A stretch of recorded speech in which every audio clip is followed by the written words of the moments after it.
उनके साथ एलाय बन के चीन को कंटेन करने में मदद करे जिस हद तक कर सकते। और दूसरा ये कि एक कॉर्पोरेट का भी यहाँ पर प्रेशर होता है कि भाई बहुत बड़ा बाजार है, वहाँ पे बिजनेस हमें बहुत मिलता है, तो वो भी मिडिल क्लास 750 मिलियन स्ट्रांग है वहाँ, तो वो सब भी जरूरी। तो ये सारे प्रेशर्स होते हैं, जाहिर है कि वो बात करेंगी ह्यूमन राइट्स और डेमोक्रेटिक इंस्टीट्यूशंस को स्ट्रांग करने की, लेकिन वो पीछे होगी पर्दे की। जी जी बिल्कुल। आपके पास फिर से आता हूँ, एक बार आना चाहता हूँ सुनील शुक्ला जी आपके पास।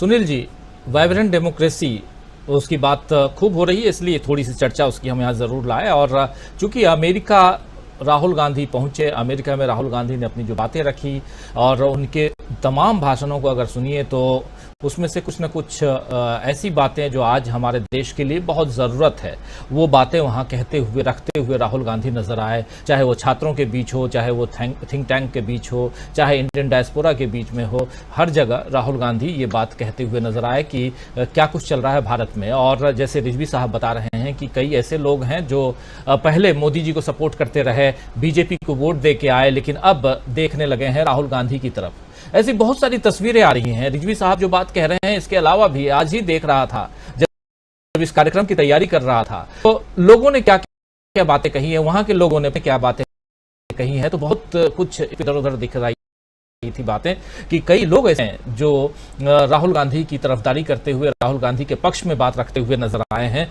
जो पहले मोदी जी के पक्ष में बात थे।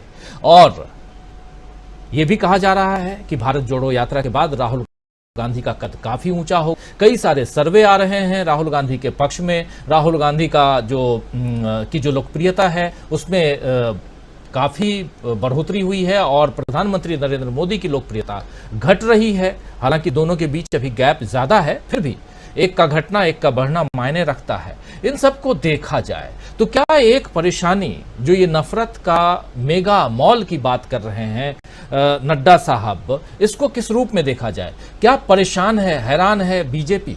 क्या राहुल गांधी को जिनके ऊपर पप्पू का ठप्पा लगा करके बैठी हुई थी निश्चिंत रूप से कि कोई चुनौती नहीं है, अचानक एक चुनौती सामने पार के, और चुनौती ही नहीं, नड्डा साहब गृह राज्य को हार गए, नड्डा साहब दूसरा राज्य कर्नाटक हार गए, ये परेशानी है। और ये सिर्फ नड्डा साहब की बात नहीं है, प्रधानमंत्री नरेंद्र मोदी भी काफी चुप नजर आ रहे हैं और परेशानियां पीछा नहीं छोड़ रही हैं। और में डूबते को तिनका का सहारा जो कहते हैं वो अमेरिका से दिखाई दे रहा है। इस रूप में देखा जाए, कुछ बोल दे तो पकड़ लो, लपक लो, और मीडिया तो साथ देने के लिए तैयार बैठा हुआ है खुले तौर पे। किस रूप में देखते हैं इसको?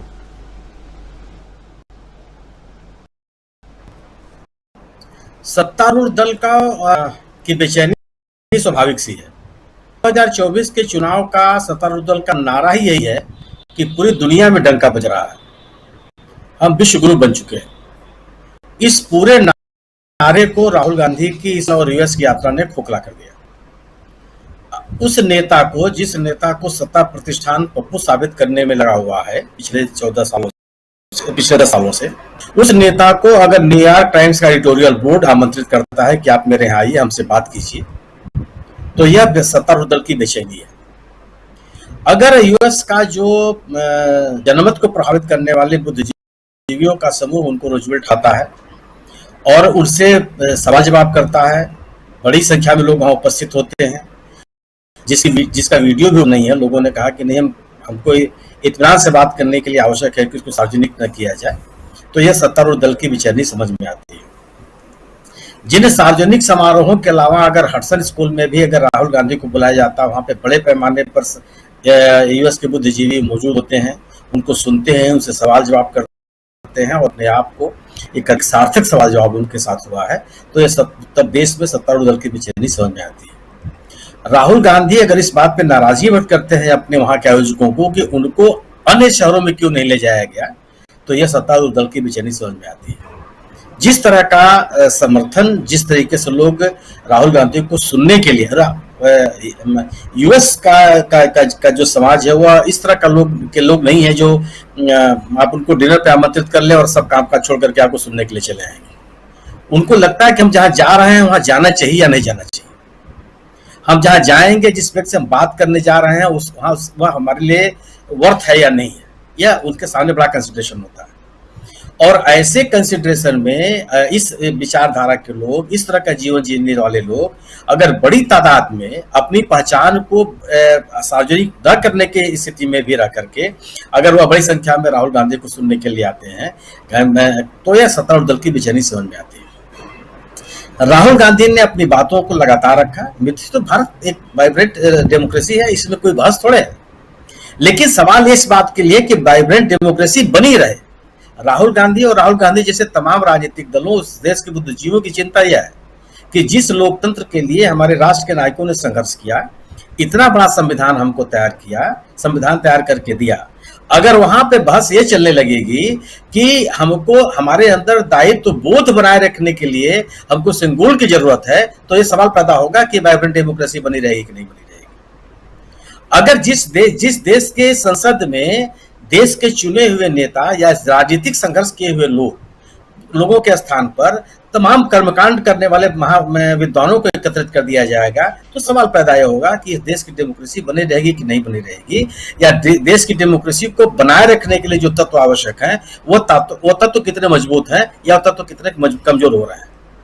अगर इस देश की नवनिर्मित संसद भवन के उद्घाटन के मौके पर विपक्षी दल मौजूद नहीं होंगे, संवैधानिक पदाधिकारी मौजूद नहीं होंगे, तो ये सवाल पैदा होगा कि जो वाइब्रेंट डेमोक्रेसी हमारे देश की है वो सुरक्षित रहेगी कि नहीं रहेगी। चिंता सबकी है, अमेरिका से या चाहे किसी भी देश से इस सर्टिफिकेट की आवश्यकता हमको नहीं है कि हम वाइब्रेंट डेमोक्रेसी है या नहीं, बिल्कुल है।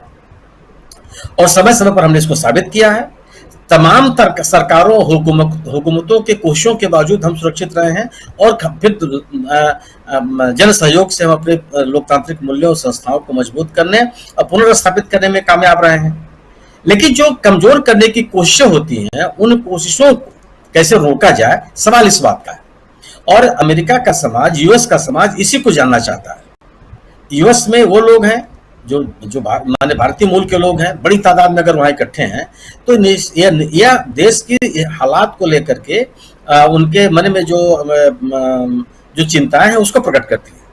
और देखिए, प्रधानमंत्री की यात्रा और किसी विपक्षी दल की यात्रा के बीच में कोई तुलना नहीं होती।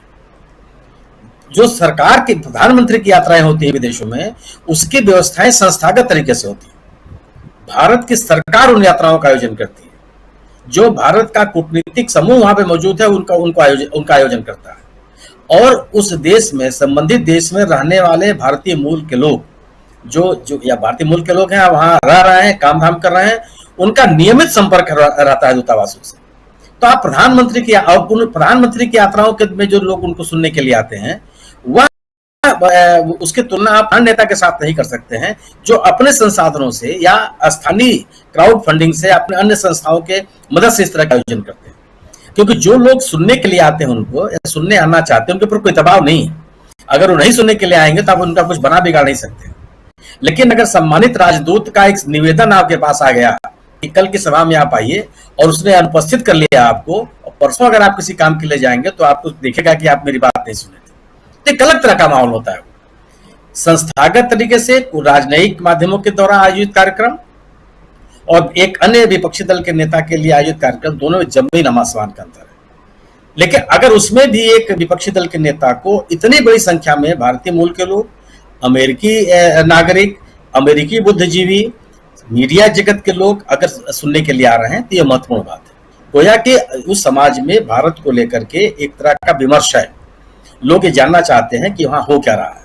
मतलब जिस वाशिंगटन डीसी में नेशनल प्रेस क्लब में इस देश के प्रथम प्रधानमंत्री ने प्रेस का सामना किया, और जितनी संख्या में वहां प्रेस वाले मौजूद थे राहुल गांधी से बात करने के लिए, आज तक कितनी यात्राएं हो चुकी हैं सम्मानित प्रधानमंत्री नरेंद्र मोदी जी की, एक बार भी नहीं गए।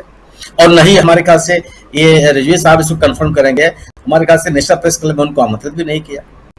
और वो उनके आमंत्रणों को स्वीकार कर लेंगे कि नहीं कर लेंगे, ये एक बहस का विषय है। क्योंकि वहां का जो समाज है, वह समाज मूक श्रोता नहीं होता, वह मन की बात नहीं सुनता है, वह अपने दिमाग की बात करता है। उसके मन में क्या चल रहा है वह उसका सवाल जवाब करता है। तो सामने वाले के मन में जो बात चल रही है उन सवालों का जवाब देने के लिए आप कितना तैयार हैं, इस आधार पे आपकी उस समाज में स्वीकृति बनती है। और इस अपनी स्वीकृति को राहुल गांधी ने हासिल किया। महत्वपूर्ण बात यह है कि जिस विदेश में डंका बजने वाले की बात को भारतीय जनता पार्टी बड़े पैमाने पर फैला रही है, उस पूरे के पूरे मुहिम को राहुल गांधी की इस यात्रा ने बुरी तरह से खारिज किया है। इसलिए भारतीय जनता पार्टी के विजय नहीं है। और मुझे लगता है कि जो एक बड़ी रेखा खींच करके राहुल गांधी आ रहे हैं, ये आने वाला दिन बताएगा कि मोदी जी जा रहे हैं वह किन किन सवालों का जवाब देते हैं, क्या और किस तरह से उस वहाँ के समाज के लोगों से वो मिलते हैं और ये बताने की कोशिश करते हैं कि जो सवाल राहुल गांधी ने उठाए हैं वो कितने बेमानी हैं, कितने उसमें तथ्य हैं या कितने तथ्य उसमें नहीं हैं और कितने वो बनावटी हैं। लेकिन ये सवाल जरूर है कि राहुल गांधी ने इस यात्रा के माध्यम से जो सवाल खड़े किए हैं वो भारतीय जनता सत्तारूढ़ दल के लिए एक बड़ी चुनौती है, क्योंकि जो सवाल खड़ा करती है राहुल गांधी ने उसका जवाब इस पार्टी नहीं दे रही है। वो केवल एक ही उसका नारा है कि विदेश में जाकर के आप देश को बदनाम कर रहे हैं। एक नई तरह की परिभाषा है। सरकार की आलोचना, देश की आलोचना कैसे हो सकती है, ये तो भारतीय जो देश का सत्तारूढ़ दल है वो बता सकता है।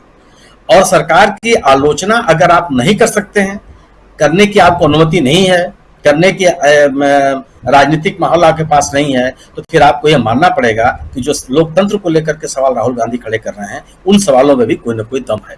जी जी जी, बिल्कुल सही कह रहे हैं आप। कई सारे सवालों में दम, और राहुल गांधी को सवालों के घेरे में लेने की कोशिश क्या, लेकिन क्या बीजेपी